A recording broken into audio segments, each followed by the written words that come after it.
ہے فوتے کے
اللهم ربي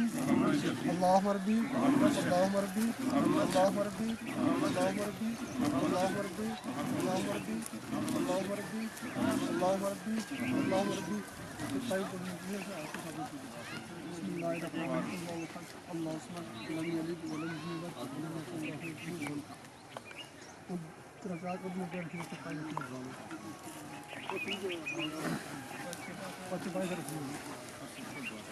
كفوا سیدنا و مولانا محمد وعلى آل سیدنا و مولانا محمد وبارک وسلم ربنا آتنا فی الدنیا حسنہ وفي الآخرة حسنة وقنا عذاب النار ربنا افرغ علينا صبرا وثبت أقدامنا وانصرنا على القوم الكافرين یا الہ العالمین نبی پاک صلی اللہ علیہ وسلم کے فرمان کے مطابق یا الہ العالمین منزلیں دی گئی ان کو اپنی پاک بارگاہ میں قبول فرما آمین یا الہ العالمین حضور صلی اللہ علیہ وسلم کے وسیلہ و صدقہ سے نبی پاک صلی اللہ علیہ وسلم کے خاتم النبیین ہونے کے وسیلہ و صدقہ سے نبی پاک صلی اللہ علیہ وسلم کی پاک بازی کے وسیلہ و صدقہ سے حاجی محمد عبد الکریم صاحب کی کامل بخشش فرما یا الہ العالمین نبی پاک صلی اللہ علیہ وسلم کے وسیلہ و صدقہ سے ان کی زندگی کے نیک اعمال کو اپنی پاک بارگاہ میں قبول فرما اعمال صالحہ کی برکتوں سے ان کی کامل اور اکمل بخشش آمین یا الہ العالمین ان کو جنت میں اعلیٰ و عرفہ مقام عطا فرما ہماری دعاؤں کو ان کے حق میں قبول فرما اللہم انی اسألک الہدی والتقی والعفاف والغنی صلی اللہ علی حبیبہ محمد وآلہ وصحبہ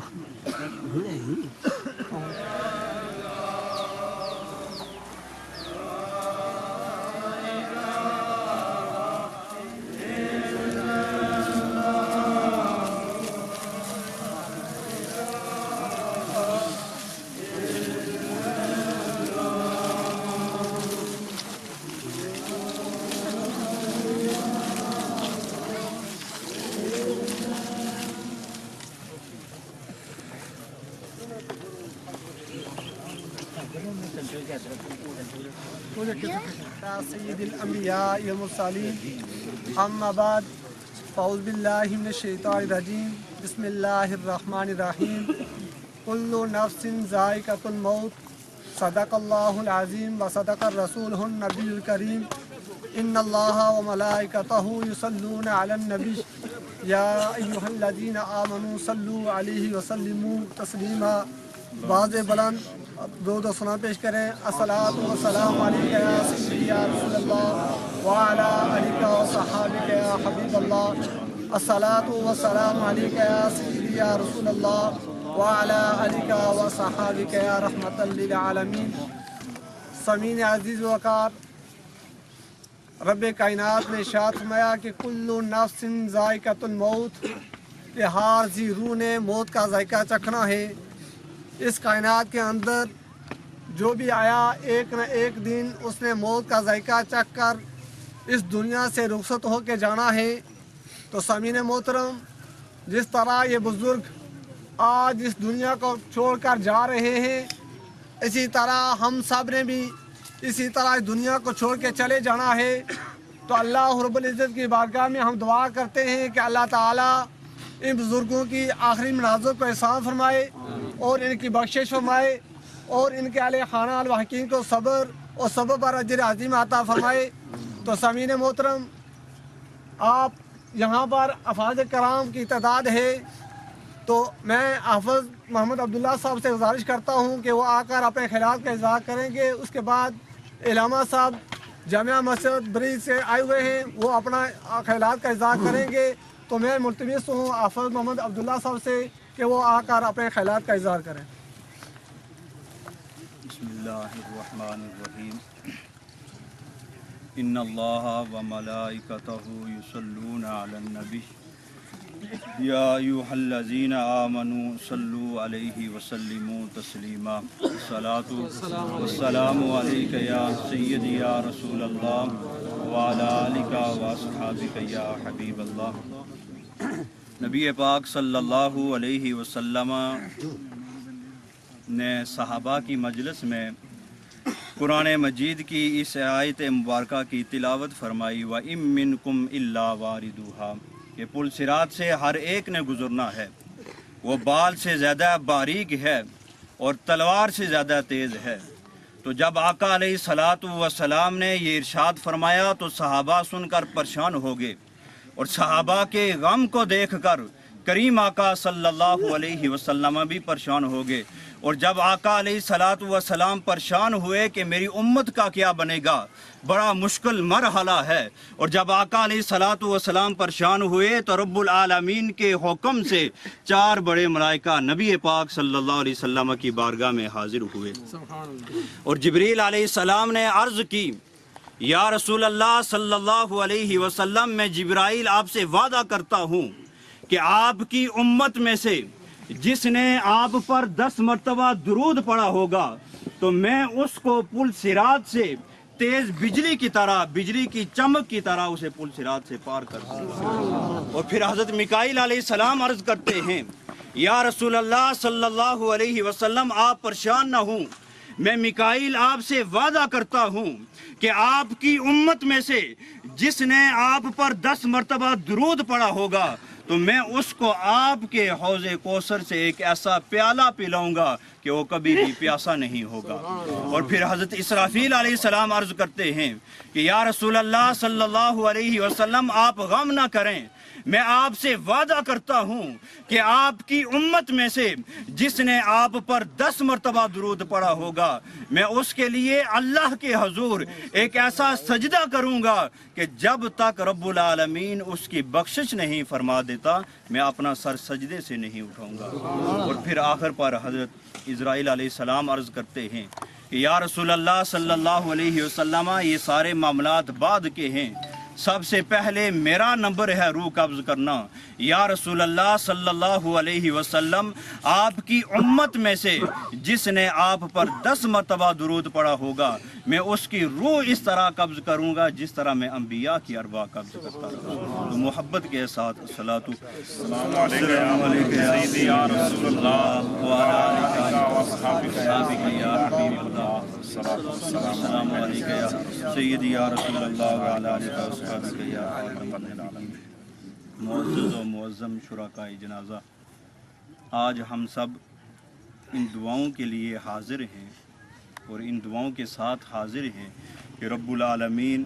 حافظ محمد وسیم صاحب کے والد گرامی کی کامل بخش فرمائے، آمین آمین۔ اور رب العالمین نے ہمیں جو زندگی عطا کی ہے، یہ زندگی گزارنے کے بعد پھر ہم نے اس دنیا سے چلے جانا ہے۔ ایک شخص فوت ہو گیا اور بڑا گناہ گار تھا، جب اسے قبر کے اندر رکھا گیا تو عذاب شروع ہو گیا اور جہنم کی طرف سے ایک کھڑکی کھول دی گئی، اور تھوڑی ہی دیر کے بعد اسے عذاب اٹھا لیا گیا اور جنت کی طرف سے ایک کھڑکی کھول دی گئی تو جنت کی ٹھنڈک اور جنت کی ہوائیں اور جنت کی خوشبو آنا شروع ہوگی، تو اس نے رب العالمین کی بارگاہ میں عرض کی کہ اے باری تعالیٰ، تیرا بڑا کرم ہے کہ تو نے مجھ سے یہ عذاب اٹھا لیا اور اس اذیت سے بچا لیا۔ اور پھر عرض کی کہ اس کا سبب کیا ہے؟ تو کہا گیا کہ تو نے اپنا ایک بچہ چھوڑا ہے دنیا پر، جس نے آج مسجد میں جا کر بسم اللہ الرحمن الرحیم پڑھا ہے، اور اس نے آج مجھے رحمان کہہ کر پکارا ہے، رحیم کہہ کر پکارا ہے، اور مجھے شرم آتی ہے کہ جس کا بیٹا مجھے رحمان کہہ کر پکار رہا ہے اور رحیم کہہ کر پکار رہا ہے، میں اس کے والد کو عذاب دوں۔ تو یہ حاجی محمد عبد الکریم صاحب،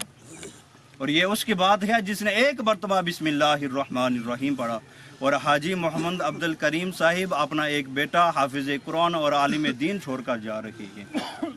اور نبی پاک صلی اللہ علیہ وسلم نے ارشاد فرمایا کہ جو حافظ ہے اس کے والدین کو قیامت کے دن ایک نورانی تاج پہنایا جائے گا کہ جس کی روشنی سورج کی روشنی سے زیادہ ہوگی۔ اور آقا علیہ الصلوۃ والسلام نے ارشاد فرمایا کہ قیامت کے دن ایک شخص کو 2 کپڑے پہنائے جائیں گے، اور جب اسے 2 کپڑے پہنائے جائیں گے تو رب العالمین کی بارگاہ میں عرض کرے گا کہ اے باری تعالیٰ، اس کا سبب کیا ہے، یہ کس کی وجہ سے ہے؟ تو رب العالمین نے فرمایا، آقا علیہ الصلوۃ والسلام نے فرمایا کہ رب العالمین فرمائے گا کہ اے میرے بندے، تو نے اپنے ایک بیٹے کو قرآن کی تعلیم دی تھی، جس کی وجہ سے تجھے یہ انعام ملا ہے۔ اور نبی پاک صلی اللہ علیہ وسلم نے ارشاد فرمایا کہ میری امت پر رب العالمین نے بڑا کرم فرمایا ہے، اور فرمایا کہ میری امت جب قبروں میں داخل ہوگی اور اس حال میں ہوگی کہ ان کے اوپر گناہ ہی گناہ ہوں گے، اور فرمایا کہ جب قیامت کے دن قبروں سے اٹھیں گے تو ان کے اوپر کوئی گناہ نہیں ہوگا۔ تو جب آقا علیہ الصلوۃ والسلام نے یہ فرمایا تو صحابہ نے عرض کی، یا رسول اللہ صلی اللہ علیہ وسلم، اس کا سبب کیا ہے؟ تو کریم آقا صلی اللہ علیہ وسلم نے فرمایا کہ تم جو متعلقین چھوڑ کر آئے تھے، والدین تھے تو اولاد چھوڑ کر آئے تھے، جس طرح آج حاجی محمد عبد الکریم صاحب حافظ قرآن چھوڑ کر جا رہے ہیں، اپنی نیک اولاد چھوڑ کر جا رہے ہیں، نمازی اولاد چھوڑ کر جا رہے ہیں، اور جب وہ نماز ادا کریں گے تو نماز کے اندر ہی یہ دعا کر دیا کریں گے، ربنا اغفر لی ولوالدی وللمؤمنین۔ اور فرمایا کہ والدین تھے تو اولاد چھوڑ کر آئے تھے، رشتہ دار چھوڑ کر آئے تھے، محبین چھوڑ کر آئے تھے، متعلقین چھوڑ کر آئے تھے۔ اور فرمایا آقا علیہ الصلوۃ والسلام نے کہ اے میرے صحابہ، کہ جو زمین پر ہیں جب وہ اپنے مرحومین کے لیے دعائے بخشش کرتے ہیں تو رب العالمین ان کی دعاؤں سے قبروں والوں کے گناہوں کو معاف فرما دیتا ہے۔ تو آقا علیہ الصلوۃ والسلام نے ارشاد فرمایا کہ قیامت کے دن میری امت اس حال میں اٹھے گی کہ ان کے اوپر کوئی گناہ نہیں ہوگا۔ رب العالمین کی بارگاہ میں دعا ہے کہ رب العالمین حاجی محمد عبد الکریم صاحب کی کامل بخشش فرمائے اور ان کی قبر پر اپنی رحمتوں اور برکتوں کا نزول عطا فرمائے اور جنت میں اعلیٰ اور مقام عطا فرمائے۔ رہے گا یوں ہی ان کا ایک چرچا رہے گا بڑے خاک۔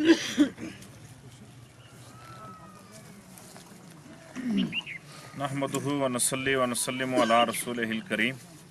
قال اللہ تبارک و تعالی فی القرآن المجید والفرقان الحمید، الذی خلق الموت والحیات لیبلوکم ایکم احسن عملا۔ صلو علی الحبیب، الصلاۃ والسلام علیک یا سیدی یا رسول اللہ وعلی آلک و اصحابک یا سیدی یا حبیب اللہ۔ الصلاۃ والسلام علیک یا سیدی یا رسول اللہ وعلی آلک و اصحابک یا سیدی یا رحمۃ للعالمین۔ معزز شرکائے نماز جنازہ، میں حاجی عبد الکریم صاحب اور ان کے صاحبزادگان، برادران اور جملہ خاندان کے تمام افراد کے ساتھ اظہار تعزیت کرتا ہوں، اور اللہ رب العزت کی بارگاہ میں بوسیلہ نبی مکرم صلی اللہ تعالیٰ علیہ وآلہ وسلم عرض کرتا ہوں کہ پروردگار عالم قبر سے لے کر آخرت تک ان کی تمام منازل آسان فرمائے، اور دنیا میں رہتے ہوئے اگر کوئی غلطی کمی اعمال کے لحاظ سے رہ گئی ہے تو اپنے حبیب کے وسیلہ سے معاف فرمائے۔ معزز سامعین کرام، نماز جنازہ خود ایک بہت بڑی واعظ ہے، اگر اس بات کو انسان سمجھ لے، ایک انسان جو ایک وقت میں ہمارے ساتھ چلتا بھی ہے، کھاتا بھی ہے، پھرتا بھی ہے، سارے کام کرتا ہے، ایک ایسا وقت آ جاتا ہے کہ وہ ایک ایسی چرپائی پر بے یار و مددگار آ جاتا ہے کہ نہ تو وہ خود اٹھ سکتا ہے، نہ چل سکتا ہے، نہ پھر سکتا ہے۔ یہی تصور اگر انسان اپنے ذہن میں بٹھا لے، نبی مکرم صلی اللہ تعالیٰ علیہ وآلہ وسلم کی حدیث طیبہ بھی ہے کہ فرمایا کہ تم موت کو کثرت کے ساتھ یاد کرو۔ یہ بڑا مشکل لمحہ ہے، اگرچہ ہم نے اس موت کو آسان سمجھا ہے۔ نبی مکرم صلی اللہ تعالیٰ علیہ وآلہ وسلم کی حدیث ہے کہ ایک صحابی رسول کا جنازہ ہوا تو سرکار دو عالم نور مجسم صلی اللہ تعالیٰ علیہ وآلہ وسلم نماز جنازہ پڑھانے والے تھے، امام الانبیاء، آخر الزمان، نبی کریم علیہ الصلوۃ والسلام، اور پیچھے نماز جنازہ پڑھنے والے سرکار کے دو عالم صلی اللہ تعالیٰ علیہ وسلم کے صحابہ کرام تھے۔ یعنی جو نماز جنازہ پڑھا رہے تھے وہ کائنات میں سب سے افضل، اور جو پیچھے مقتدی تھے وہ انبیاء کے بعد سب سے افضل تھے۔ تو صحابہ کرام رضوان اللہ تعالیٰ علیہم اجمعین کہنے لگے کہ جب سرکار دو عالم صلی اللہ تعالیٰ علیہ وآلہ وسلم نماز جنازہ سے فارغ ہوئے تو سرکار دو عالم صلی اللہ تعالیٰ علیہ وآلہ وسلم ان کی قبر پر کھڑے ہو گئے، اور جس شخص کا نماز جنازہ پڑھا جا رہا تھا وہ صحابی رسول تھے کہ دیکھ لیں کہ جن کی تربیت امام الانبیاء علیہ الصلوۃ والسلام کی بارگاہ میں ہوئی ہو، ہر وقت سرکار دو عالم صلی اللہ تعالیٰ علیہ وسلم کے ساتھ بھی رہے ہوں، اور پھر امام الانبیاء کے پیچھے نمازیں بھی پڑھی ہوں، کہ جن کا چلتے پھرتے ہر وقت سرکار دو عالم صلی اللہ علیہ وسلم کا دیدار جو تھا مقصد تھا۔ تو سرکار دو عالم صلی اللہ تعالیٰ علیہ وآلہ وسلم نے نماز جنازہ پڑھنے کے بعد ان کی قبر پر کھڑے ہو کر تسبیح پڑھنا شروع کر لی۔ تو صحابہ کہنے لگے کہ ہم نے بھی تسبیح پڑھنا شروع کر لی۔ پھر سرکار نے تکبیر کہنا شروع کر دی تو ہم نے بھی تکبیر کہنا شروع کر دی۔ تو ہم نے پوچھا یا رسول اللہ صلی اللہ تعالیٰ علیہ وآلہ وسلم اس کی کیا وجہ ہے؟ تو امام الانبیاء علیہ الصلوۃ والسلام نے ارشاد فرمایا کہ سنو میرے صحابہ، اس کی قبر اس پر تنگ ہو گئی تھی، ہماری جو تسبیح پڑھنا تھی اس کی وجہ سے اللہ نے عذاب اٹھا لیا۔ تو جنازہ پڑھانے والے امام الانبیاء ہوں تو پیچھے جو مقتدی ہوں وہ کائنات کے انبیاء کے بعد افضل گروہ ہو بھی صحابی۔ آج دنیا کا جتنا مرضی کوئی ولی ہو، کوئی پیر ہو، کوئی شیخ طریقت ہو، جتنی مرضی وہ عبادت کر لے، ایک صحابی کے قدموں کے خاک کے برابر بھی نہیں ہو سکتا۔ میری اور آپ کی کیا عبادت؟ بڑے بڑے لوگ اگر حضور غوث پاک جتنے بڑے بڑے محدث گزرے ہیں، مفکر گزرے ہیں، اگر ان کا موازنہ صحابہ کے ساتھ کیا جائے تو ایک صحابی کے قدموں کے خاک کے برابر بھی نہیں ہو سکتا۔ تو معزز سامعین کرام، نبی رحمت صلی اللہ تعالیٰ علیہ وآلہ وسلم نے وہ اصول بتائے کہ جس طرح میں نے ابھی کہ سرکار نے فرمایا کہ تم موت کو یاد کرو، کثرت موت کو جب تم ذکر کرو گے، یاد کرو گے تو جو دنیاوی لذتیں ہیں، جو شہوتیں ہیں، یہ موت کا یہ مقام خود بخود تمہاری جو لذتیں ہیں، شہوتیں ختم کر دے گا۔ کیوں کہ تم ایسی چیز کو یاد کر رہے ہو جس چیز پر دنیا پوری متفق ہے کہ انسان نے مرنا ہے۔ یہ تو مومن کے لیے اعزاز ہے کہ نبی رحمت صلی اللہ تعالیٰ علیہ وسلم اگر دنیا میں انسان گناہ کی حالت میں بھی جائے تو جس طرح ابھی حافظ صاحب ذکر کر رہے تھے کہ اگر اس کے پیچھے اصال ثواب کیا جائے، یہ اللہ کا احسان ہے۔ تو اس احسان کا ہرگز یہ مطلب نہیں ہے کہ اس احسان کا جو مطلب ہے چند جو صغیرہ گناہ ہیں اللہ معاف فرما سکتا ہے، وہ اپنی شان کے مطابق کو سارے معاف کر سکتا ہے، لیکن کوئی یہ کہے کہ میں اعمال ہی نہ کروں، اعمال کی جواب دہی جو ہے۔ معزز سامعین کرام، میں آپ کے سامنے ایک ہی حدیث رکھنا چاہتا ہوں۔ سرکار دو عالم صلی اللہ تعالیٰ علیہ وسلم خطبہ ارشاد فرما رہے تھے تو امام الانبیاء علیہ الصلوۃ والسلام نے فرمایا جو آدمی اس طرف سے داخل ہوگا وہ جنتی ہوگا۔ تو صحابہ دیکھ رہے تھے، ایک صحابی غلام مصطفیٰ جس کے پھٹے ہوئے کپڑے تھے وہ سرکار کی بارگاہ میں آ جاتا ہے، دوسرے دن پھر یہی جملہ ارشاد فرمایا، پھر وہی آگے، تیسرے دن پھر سرکار نے ارشاد فرمایا، پھر وہی آگے۔ تو ایک صحابی رسول ہیں، ان کے دل میں حضرت عبداللہ بن عمرو بن العاص، ان کے دل میں ایک خیال پیدا ہوا کہ میں آج ان کے گھر جاؤں گا اور ان کے حالات کا مشاہدہ کروں گا، آخر وہ کون سی چیز ہے جس پر میرے اور آپ کے نبی جنتی ہونے کی بشارت دے رہے ہیں۔ تو کہتے ہیں جب میں ان کے گھر گیا تو فرض نمازیں ہی پڑھتے تھے، زیادہ نہ تو ذکر کرتے تھے نہ عبادت کرتے تھے۔ ہاں جب رات کے کسی لمحہ میں